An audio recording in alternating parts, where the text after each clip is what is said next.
lórí yẹ Mark reminisce. Tí bá bẹ̀rẹ̀ rap àwọn tèmi á ṣe é ẹni bá máa ka alphabet á kọ́ pé é kí tó sọ anything máa ní boná pé b cause kò possible kó pé kó má pé b tí bá rọmọ tí mo like máa ní ICC kí ló kù lẹ́yìn b ọmọ náà sí gbogbo ibi tó ń jó nínú yàrá mi mo máa di lẹ́yìn sí kí ló kù ọmọ náà di tí n bá rápù tọ́sìn tẹ́ bá tún rí mi ẹ ní náà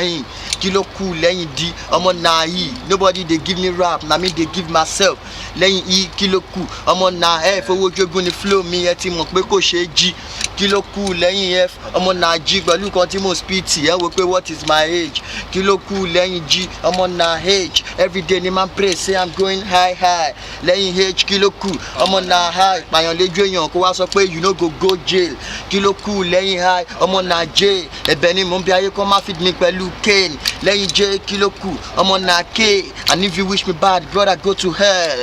kí ló kù lẹ́yìn k ọmọ náà hell tí n bá fẹ́ sọ̀rọ̀ kan tí mo ti gbàgbé má sọ pé n kí ló kù lẹ́yìn hell ọmọ náà n su la ṣe máa ń lé n kí ló kù lẹ́yìn m ọmọ náà n ẹ wo bọ́n ṣe ń wò mí bí ẹni tán bọ́ ṣọ ẹ̀ sí yóò kí ló kù lẹ́yìn n ọmọ náà o bí mo ṣe rap yẹ fún mi lówó kí n be happy kí ló kù lẹ́yìn yo ọmọ náà p nàìjíríà ti dá tó bá délé po ní bá q kí ló kù lẹ́yìn p ọmọ náà q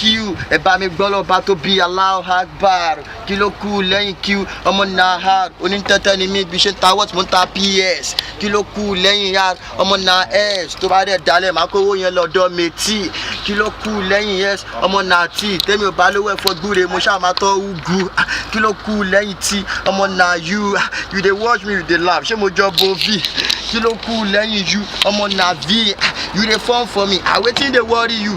kí ló kù lẹ́yìn v ọmọ náà w I'm a hustler bọ́ mo ṣe nígá x kí ló kù lẹ́yìn w ọmọ náà x tó bá lọ bẹ́ẹ̀ sàṣẹ tí n bá gbá lójoojú adá y kí ló kù lẹ́yìn x ọmọ náà y I think you feel me with everything I don said kí ló kù lẹ́yìn y ọmọ náà said ẹ wọ́n kọ́tà ìṣe láyé yìí o